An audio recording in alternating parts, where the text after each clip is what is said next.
Hello and welcome to this edition of the Potomac Local News Podcast. I'm your host, Uriah Kaiser, founder and publisher of PotomacLocalNews.com. On the podcast today is Dr. Babur Lateef, chairman of the Prince William County School Board, and Jennifer Wald, who represents the Gainesville District on the Prince William County School Board. We are excited to talk to them today about all things Prince William County schools. Of course, big changes in the world of students bringing cell phones to class. It's a new year on the school board with new priorities, a new $1 billion in capital improvements coming down the pike. A lot to talk about with these two as they join us on the podcast today. We can't wait to get to them. But first, if you are watching or listening on YouTube, you know what to do. Go ahead and like and subscribe to our channel and hit that bell notification to be notified when we post new content to the channel. If you want more local conversations like this that affect the communities where you live in Fredericksburg, Manassas, and Woodbridge, this is the place to get it right here on the Potomac Local News Podcast. And if you say, hey, Uriah, I like to read my news in email, we've got you covered. Go to our website at potomaclocalnews.com and click on newsletter and simply enter your email address. We'll send you our daily newsletter packed with tons of news, local news information, fun things to do with friends and family, and it's all for free at potomaclocalnews.com. With all that business out of the way, let's get right into it with Dr. Babur Lateef and Jennifer Wald from the Prince William County School Board. Thank you both for joining us today on the Potomac Local News Podcast. Thank you for having us. It's our pleasure. Thanks for having us, Uriah. So I want to start with the cell phone stuff because it seemed like much of 2024 was devoted to talking about cell phones in classrooms and whether students should have them, anxiety from parents about not being able to reach their kid. And these cell phones have been commonplace since really September 11, 2001. And right after that, they became the norm to have in the classroom. And I'm dating myself because I graduated high school right before then. And if you brought a cell phone to school, you would probably get kicked out of school. And that was a different time, a different era. But now cell phones, they're no longer commonplace in many school divisions, and they're being phased out in Virginia after Governor Glenn Youngkin issued that order to do so. So talk about how Prince William has what the changes that Prince William County has made and how it's working in a new cell phone free education environment. How it's working? Is that what you said? Yeah. What's the mood in the classroom post cell phone era? So that is a really good question. Anecdotally, a lot of teachers are saying that they feel like it's how teaching used to be before cell phones took over, that classrooms are a little bit more noisy. Lunchroom is more lively. Kids are talking to each other. They're interacting with each other. They know each other a little bit better because they're not distracted and tunneled into their cell phones. I don't think we have any research or data, but I know at some of the schools that I had talked to, that when they put in a cell phone ban in the middle schools, they had a dramatic drop in behavioral issues in particular. And that's not something that they had on their radar. They were kind of hoping that at least kids would be more focused and their grades would go up, but they also had a lot fewer violations of code of behavior. Just things that kids were doing in bathrooms, fights, kids setting up fights and then fighting and filming the fight, just trying to go because viral. Social media is used for a lot of that stuff, texting and setting all that stuff up, as you said. Totally. So at least in the middle school, everything went a lot more, it just calmed down. Yeah, go ahead.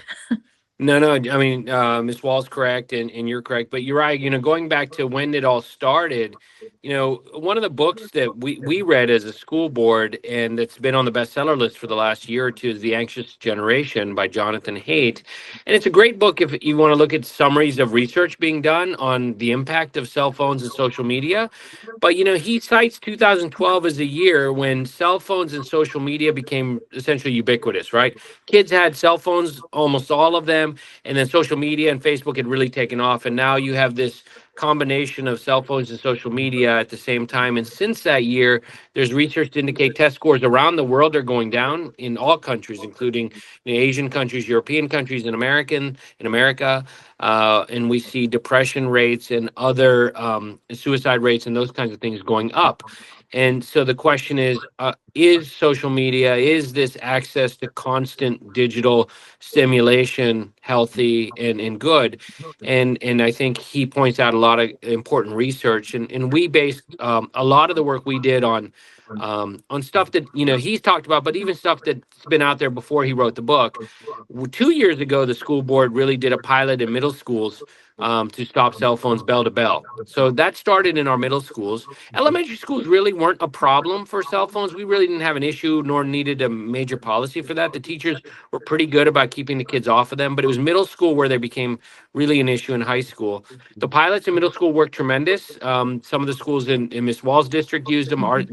Benton did a pilot. Bell to bell worked great. As she pointed out, there was a lot of benefits. Teachers liked it. Then you saw the governor implement get recommendations for the VDOE to go bell to bell at all levels, including high school. So Prince William decided about a month ago to vote to do bell to bell at high school as well. That will be started next year. We've had no cell phone use in classrooms, but you were allowed to use them in the hallways and at lunch. But at high school, starting in the fall, it'll be bell to bell. Every grade level will be bell to bell. So we think it's going to be beneficial. We think it's going to be important, a way to help students socialize more. So I think it's going to be great. One of the things I mentioned at the top was the anxiety from parents. And on one hand, you have the saying that teachers feel like it's like old times again. They're more focused. On the other hand, and you have parents who say, well, I want to be able to call my kid when I want to call my kid. So in terms of talking and hearing from parents, what have they said about the plans to go from bell to bell cell phones away? That's a really good question. Some parents are very concerned because they are used to having instant contact with their kids, and probably too much contact with their kids. If you would talk to Jonathan Haidt, and the research that he's found is that kids need the opportunity to develop their own sense of control and coping mechanisms to trust other adults in their environment, like nurses or teachers, and that too much hovering from a parent can actually be detrimental to a child's natural growth and natural development of confidence and skills set of problem solving and whatever else they need for their natural development. But if parents do need to get in touch with their children, they still will be able to do that.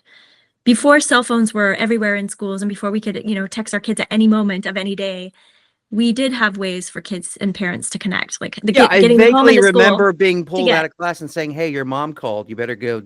Instead of you need going to go here talk after to your school. mom. Yeah, I vaguely That's right. remember that. So, Right. so people still do that. Okay, Yes. I get it. Okay, They still good. do it. But the difference is, instead of the parent interrupting the child's learning process, like, hey, you want a hamburgers for dinner, or do you want Yeah. pizza?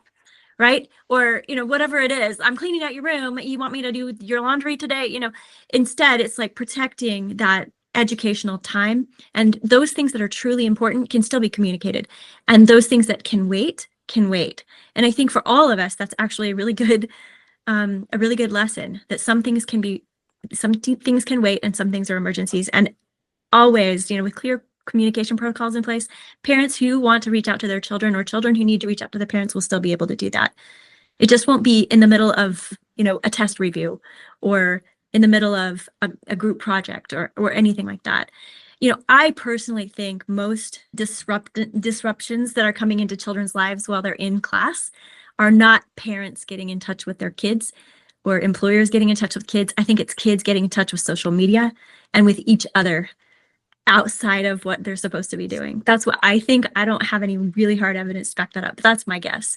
It's just diversionary type activities, YouTube, social media, Instagram, TikTok, stuff like that.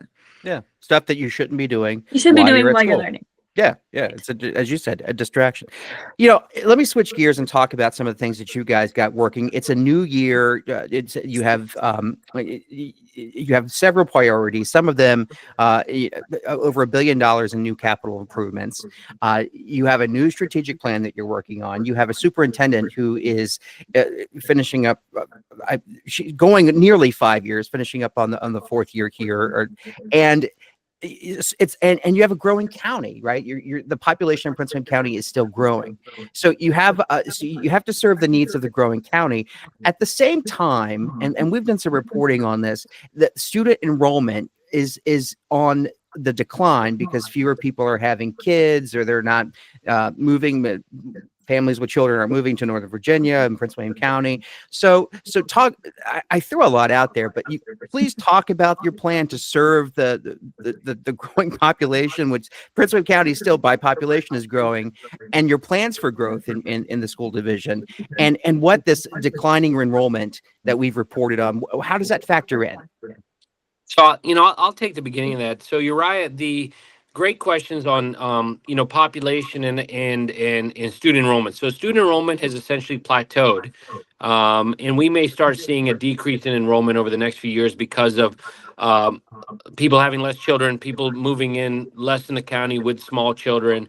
So our kindergarten, first grade, second grade classes are smaller than our current senior class. I believe this year's senior class in America is going to be the largest senior class in the United States history. And from here on, moving forward till 2041, they expect senior classes to drop in enrollment nationwide. This is the largest senior class state nationwide. And so we're seeing the same kinds of things here in Prince William. We've been always overcrowded. We have a lot of trailers across the county. We've been fighting with that for the last 10 years. I think now, as we see an enrollment plateau and us catching up with building and construction, adding classrooms, adding schools, we may get to the point where now we're right-sized for a few years, but we have to, we might be a little bit crowded still in certain areas like the Potomac District and Brentsville, and less crowded in certain districts like Woodbridge and Gainesville than we used to be. So we have to look at that and rebalance things. And so our capital improvement plan is reflecting those changes, and we want to be more nimble. We used to have a 10-year plan. Dr. McDade switched it to a 5-year plan to ensure more nimbleness to address these rapid changes in enrollment. You're going to see a lot more money dedicated to maintenance projects in the CIP. Things like, I think we're replacing or maintaining 23 different HVAC systems across 100 schools over the next 5 years, which is, not sexy, but important. We don't want the heat to shut off or the air conditioning to shut off. Especially when it's 16 degrees outside, like it's been the past few exactly, days. right? Yeah. That would be a disaster. Like, and so we want to make sure that, we're doing those right things. So I think I can answer that. I think if Jen wanted to throw in anything else, we're committed to completing our current strategic plan. And maybe Jen can address some of the performance and graduation rates. We've had some great success over the last few years, and we look forward to some more. Yeah, I think everything that Dr. Lateef said, I agree with. And we have, the population, we have been building schools, and we were in a period of very rapid building, but it's not the same now as it was even 10 years ago. And we have some schools that are quite undercrowded. And we have that they often are bordered by schools that are overcrowded. So some of what we might need to do is right size the schools, and we might have to shift students around a little bit. I like how you say right size when the word is redistrict, and nobody likes to do that, right? That's like nobody likes to that's the third rail of like school board Everybody politics. loves their school, and nobody wants to move. I have learned this. And so I think, we're going to have to try to right size our schools and allocate our resources smartly. Right now we have great amounts of revenue. The state's economy is strong. Prince William County's economy is strong. We're getting, good tax dollars. And so we're able to do a lot of things. We're able to improve our schools and renovate. We're able to give raises year upon year upon year, which has been a big part of our budget over the last 5, 6, 7 years. Yeah, we'll talk about that, because you guys just you inked a deal with the teachers, the Education Association, Teachers Union, Prince William Education Association. They're going to get a big raise over the next few years. Talk about that. Yes, they are. Well, so let me say this, Uriah. Since 2017-18, when I took over on the school board, prior to my arrival, the teachers would get a 2% or a 2.5% raise, a step or a COLA each year, one or the other since the recession. And we got really behind. We were the lowest paid teachers in the Northern Virginia area. So we struggled with retaining teachers. We lost a lot of our good teachers in year 4 or 5. They would move to districts that would paid more, like Arlington, Fairfax, and Loudoun. And we were really below even starting salaries. So we made a real commitment to, um, right paying, right, our teachers and making it more competitive to both be able to live down here and work down here. And since I started in 2018, teachers have received about, if you were making 60,000 in the year 2018, at the end of this next contract that we signed with the Prince William Education Association, you'll be making 61% more dollars than you were in 2017. And this contract is one of the best contracts, I believe, in the nation for a collective bargaining contract. But most of the raises we did were long before we did collective bargaining. So, 5 out of the 7 years that I've been here, or 6 out of the 7 years, have been without collective bargaining, and we've been committed to doing that. So we're paying them more. We believe paying them more will allow them to afford to live in this community. We know that teachers that live in our community are going to be more committed to the schools in our community. We think that's important. We're, for the first time after this contract, Uriah, teachers on a first year salary will make almost the same, or if not a little bit more than Fairfax on a first year salary. Yeah. That's incredible. Allows us to become more competitive. In these last 5 years since Jen Wall got elected, we've been very effective in moving our niche rankings from 27th best school division in the Commonwealth on niche to the 14th best. And we believe we're going to break the top 10 soon. We've increased graduation rates to 95%. We've peaked at, now I don't want to say it peaked. We're at the highest we've ever been. Hopefully that's not a peak. We're going to keep going up. But we've also improved rigor. So our performance is getting better across the board, and we're trying to make all schools do better. This 61%, is this about retention, of keeping good teachers in place, or is it more about attracting better teachers or other teachers from other places? Both. It's about both. You're right. Yeah, I think it's about both. If you ask, and Jen and I, I think I speak for Jen on this. We care about the kitchen table issues. Both of us had 4 children in the school division. Both of us, were in public schools the whole time. Both of us believe, I think we've had this conversation when our oldest kid had a great teacher, and then our next kid couldn't have that teacher because that teacher left. Went to Fairfax, went to Loudoun, went to Arlington, right? And that was disappointing. You hear that, especially from parents who have multiple children. They get disappointed when a great teacher or a great principal leaves. And we wanted to stop that. We really wanted to keep those great teachers here and do what we could. And that will help performance, because we know the biggest impact on student performance is the quality of the teacher in the room. I'm going to post this podcast, and then a year from now, I'm going to go to all the surrounding jurisdictions that touch Prince William County, to their school divisions, and see how many more jobs they've got posted on their boards, because everybody's going to flock to Prince William County. Yeah, we hope That's so. the idea. We want their best and brightest. But we are working closely, just so you know, with the other districts. We meet regularly with the chairs and vice chairs there. And one of the issues was the teacher shortage, because we are a lot of us are stealing from each other, and we do want it that, I think if we get more competitive, there's going to be less moving around from those divisions, and more people staying put. But we also work together on improving the George Mason pipeline of teachers coming out, so we can hire local people who went to our local universities who want to stay local, or to VCU or Mary Washington. We're starting these teacher residency programs. So we're working in tandem with Fairfax and Loudoun on these kinds of ideas to help the overall pipeline locally. Well, the truth is, if you guys are pushing up the bar for teacher salaries and making it more competitive and attracting talent from outside of Prince William County, it's only going to have a similar effect on this jurisdiction surrounding you. Yeah. And so a lot of teachers will then go to their respective school boards or boards of supervisors or city councils and saying, look, Prince William County is doing this. Why don't we consider doing something similar? And to which point those boards and city councils normally say, well, we need more help from the state. And this is my segue into getting into Dr. Lateef's campaign for lieutenant governor. Yeah. You like that? I Yeah. didn't even Yeah. plan that. It just kind of Yeah. happened. Yeah. And so, Dr. Lateef, you are one of 7 Democrats Yeah. who are seeking Yeah. the nomination for lieutenant governor. You already serve the second largest jurisdiction in Virginia, Prince William County. It's one of the most diverse jurisdictions in the entire country. And you've been elected there twice. So you have you have a sense of what it is to run a campaign in a very large area of 500,000 people. And so when it comes to allocating more dollars for education, so maybe these surrounding jurisdictions, especially to the south in Stafford, Spotsylvania, Caroline, as these jurisdictions south of Prince William County, as they grow, what does the state need to do to make sure that they can keep up with the needs of the education needs? Yeah, I mean, I think you're right. One of the things I'm proud of is we work closely on a bipartisan basis on our school board, and we really do try to work on ways to improve funding. I will tell you that since the recession, the state cut the funding of public schools. So the state contribution to public schools in Virginia is 42nd or 43rd in the nation. We're between Mississippi and Missouri on how much the state shares in the cost of educating our children.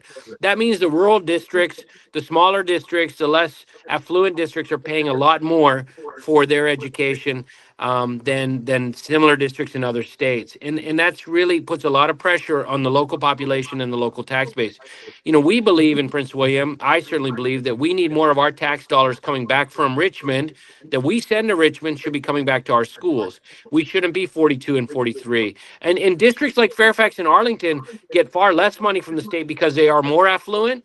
And so, and I think at some point that becomes unfair because they're carrying a larger load. I really do believe Richmond has to do more for our schools. They have to reinstate what's called lift the support caps. They cut funding positions for counselors, instructional coaches. A lot of those support cap positions need to be reinstated. We can get a lot more money from the state if we do that. But the state has to invest in kids. And, look, I firmly believe in investing in our own people. Virginia first, right, will result in a better return on investment for our economy, to keep our kids living here, to keep them out of our homes and living in a townhouse or an apartment or their own house first, rather than hanging around in our basements. I mean, those are critical things, and I think we need that money back here. When Richmond's running $1-2 billion surpluses every year, what does that tell you? Either they need to be giving a tax cut back to all of us, or that money needs to be returned back to our county so we can spend it in the ways we think are best. Well, one of the now we're talking some state stuff here. One of the things that's making news today is that the General Assembly, looks like the Senate passed, the state Senate passed some constitutional amendments talking about abortion rights, marriage equality, restoration of voting rights, reform for felons who are now out of jail. These are things that if passed at the end of session, these are things that the governor, the Republican governor Glenn Youngkin, cannot veto. These will go through as constitutional amendments. So, I'm sure you're watching all this. Where do you come down on these amendments? So my understanding is, so I'm for all of those constitutional amendments. I will be supporting all of them. I think that the way it works is the General Assembly has to pass it this year, then they have to pass it again next year. I don't think the governor has any veto. Once it's passed in the second year in a row, then it is allowed to go on a referendum for the whole state. So I think that's how that works on the constitutional amendments. It has to get passed 2 years in a row, is my understanding. Yeah. That's what I think. I don't think I'm wrong on that, but if I'm wrong on that, then it could potentially be on this year's ballot. No, I think you're right on that. It looks like it. Yeah. So the governor, So look, I support those things. I think those are important. I think they're critical, and I'm firmly in support of them. I believe we need to, this is me speaking, not Jen Wall, obviously, right? This is me as Babur Lateef, running for lieutenant governor. I'm a physician. Look, I believe government should not be in my exam room, whether it's women's reproductive rights or telling me what medicines I should be ordering for my patients and what scans I should be ordering. They need to stay out of my exam room. I think the government should be staying out of, a lot of our business. And so, that's why I support that bill. I think, once you serve your time, restorative rights, I think we should allow folks back into the system to do everything and participate fully in all aspects of citizenry. And I think, what was the third one? Uh, There's yeah, reproductive rights. Oh, marriage equality. marriage, yeah, Sure. yeah, gay Look, marriage. that's. I think that's history now. That needs to be implemented. We need to make the Constitution reflect, what the whole country does on that. And so, I think we move forward. Look, I firmly believe Virginia should be a place that's open for anybody to come work, set up their business. I want to make sure that we're able to do that for everybody. While these things are critical and I support all of them, the kitchen table issues, Uriah, are jobs, economy, how can I afford my house? Those are the things everybody's worried about. And those are the things I hope and wish the General Assembly would spend a lot more time on. I don't think they should be spending all this time on skilled gaming or casinos or, Yeah, and I was going to ask you about yeah, that. I mean, we got yeah, after all this talk about bringing a casino to Tyson's Corner. yeah, We have it's not a casino per se. It's a gaming center, the Rose in right. Dumfries in Prince William County. And now there's all this talk about putting skill games in convenience stores, shopping, Yeah. grocery stores, just kind of replicating what you might see if you go anywhere in Nevada. Yeah.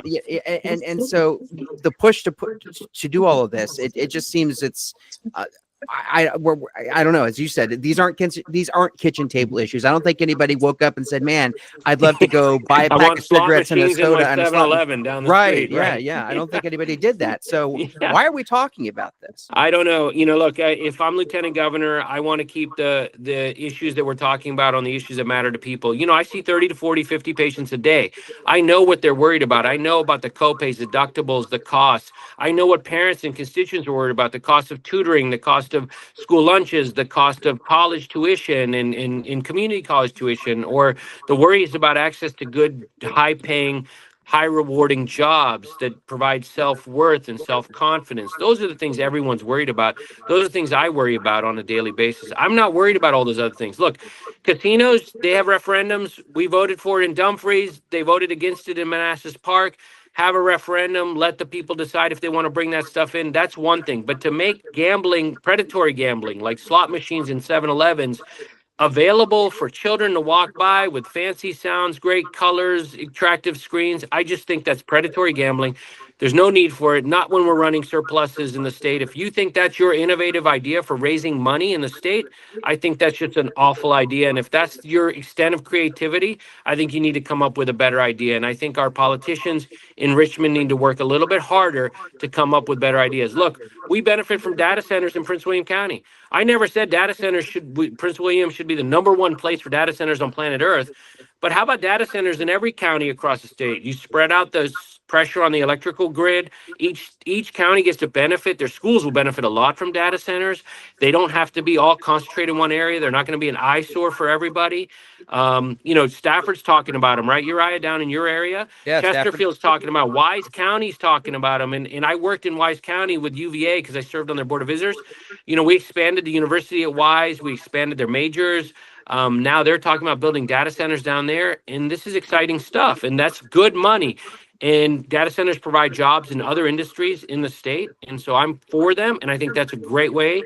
We just have to solve the energy issue with that, which I think our students at UVA and Virginia Tech and GMU and JMU can figure that out. And we'll do that.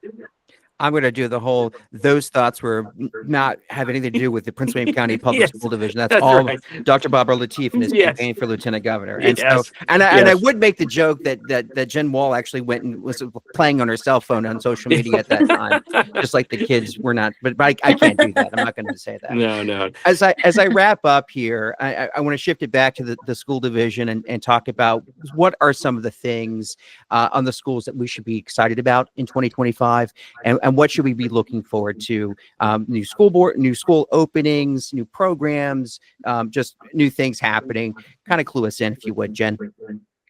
Okay, so some of the things that I'm looking forward to is an increased focus on extracurriculars that are academically focused. So like speech and debate, forensics, robotics, the college bowl team, the different things that kids can, chess club, things that kids can do that they can get involved in that can help them explore their talents, their interests, and their passions. We're hoping we've made some investments in some key positions. We've opened up positions for individuals to help us with that. We haven't quite seen that yet, but it is in our strategic plan. And there's an opportunity to craft our new strategic plan because this one is winding down to put some of these other things in there. We have a lot of great specialty programs. So kids have, it's kind of school choice light, I call it, in Prince William County. So kids can move around depending on their interests. Obviously, transportation is a big hurdle to overcome, but we do have a lot of really interesting programs. We have the governor's school, we have pre-gov programs. We're expanding pre-gov to the eastern side of the county. Those, you know, the I think if we can connect the things that our kids are interested in with the jobs that are of the future, then we're going to really see some great gains with our students, where they, you know, that goal, that aspirational thriving futures language, we can actually realize that. I know our graduation rates are increasing. We have a lot of great people working really hard with kids, trying to help them meet all of the requirements. But also importantly, we need to not just get kids, you know, passing classes or passing their SOLs, but advancing their classes and, you know, knocking those SOLs out of the ballpark. You know, just kind of that drive towards excellence where kids are really not being held back, but they're achieving at really high levels. So, you know, whether that's revamping our English language learner programs, the way we do special ed, our gifted programs, the specialty programs, all of these things that we're focused on.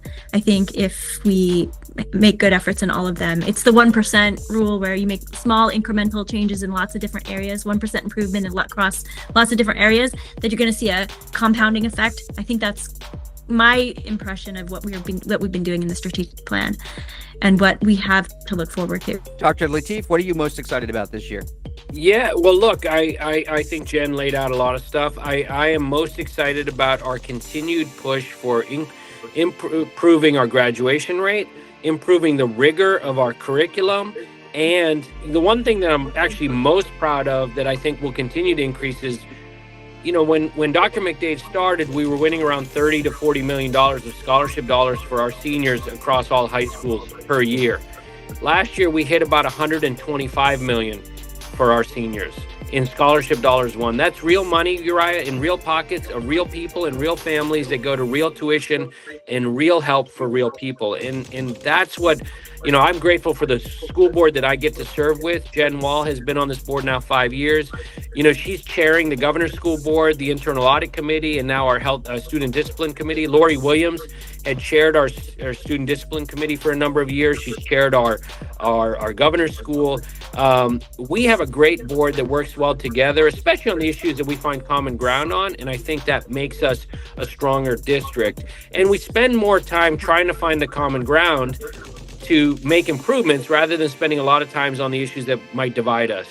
And I think that has been very helpful for our superintendent. I think it's been great for the community. Look, we have high-class athletics in Prince William County. We're building high-class robotics and now extracurricular activities. I think Jen Wall and I share a real desire to improve our extracurricular opportunities for all kids. We'd love to see more speech and debate. We have robotics now. We have a drone flying team in our middle school. It's an all-girls drone flying team that's won at national levels. And how cool is that? Like, you know, how many school divisions can talk about a drone flying team as part of their robotics programs? We have underwater robotics programs. So we want to air, expand sea, and land. Air, sea, and land. We're going to beat you on the air, sea, and land if you're in Prince William County, right. Uriah. That's our. I think Jen Wall and I were thinking about putting a T-shirt together. You know, what was it? We had a good line. It was, what was the line? We'll beat you, air, sea, or land, wherever. Yeah. Something like that. Yeah. We're coming for you. We're coming for you, right? Yeah.